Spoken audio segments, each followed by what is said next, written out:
If you go down to the woods today, cover your eyes and ears. If you go down to the woods today, get ready for dread and fear. For every time you hear a wail, death is coming, so goes the tale. Today's the day the Banshee causes a panic. Hello, and welcome to Pantheon Mythology.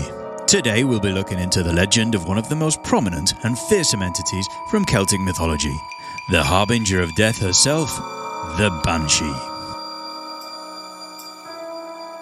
An omen of death with a wail so high-pitched, intense and mortifying it makes my singing sound good.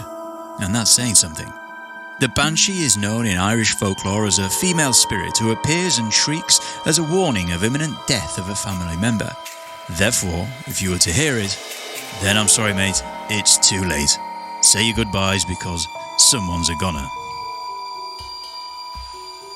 Although the spirit itself isn't responsible for the cause of death, she was feared due to the impending doom a sighting meant. There's no escape, no fighting.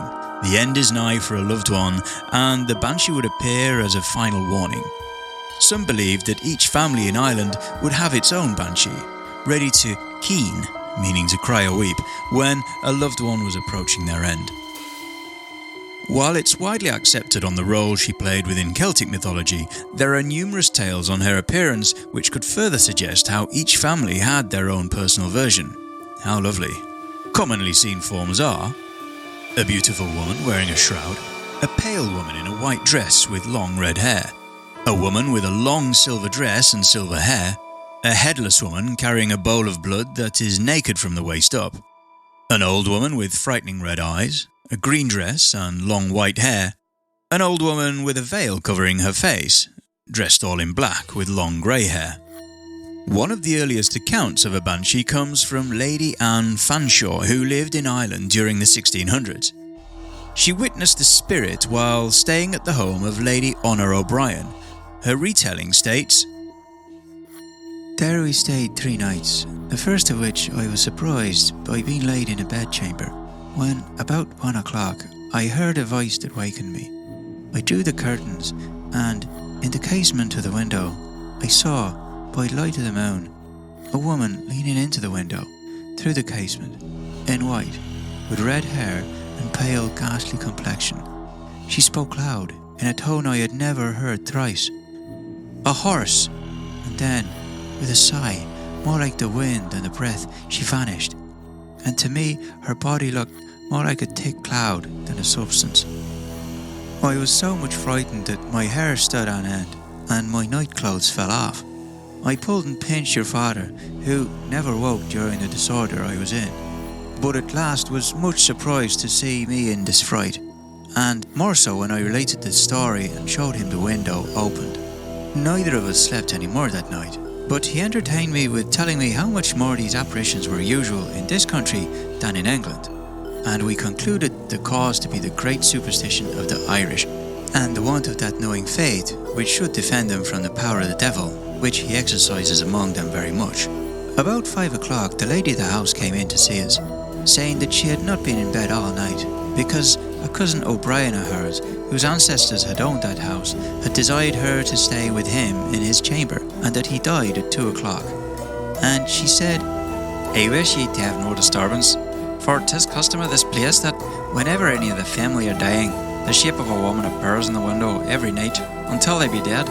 This woman was many ages ago got away a child by the owner of this place, who murdered her in his garden and flung her into the river under the window.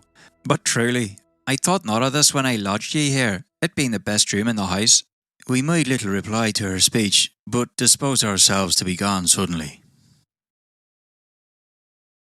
Legend has it that in the modern day, only a few families remain who have the privilege of a Banshee, those being the bloodlines of O'Grady, O'Neill, O'Brien, O'Connor and Kavanagh. There are still stories told to this day how members from these clans hear agonising cries before, sadly, losing a loved one. The origins of the Banshee can be traced back to the 8th century when a keening woman was a traditional part of the mourning, to weep and sing sorrowful songs following a death.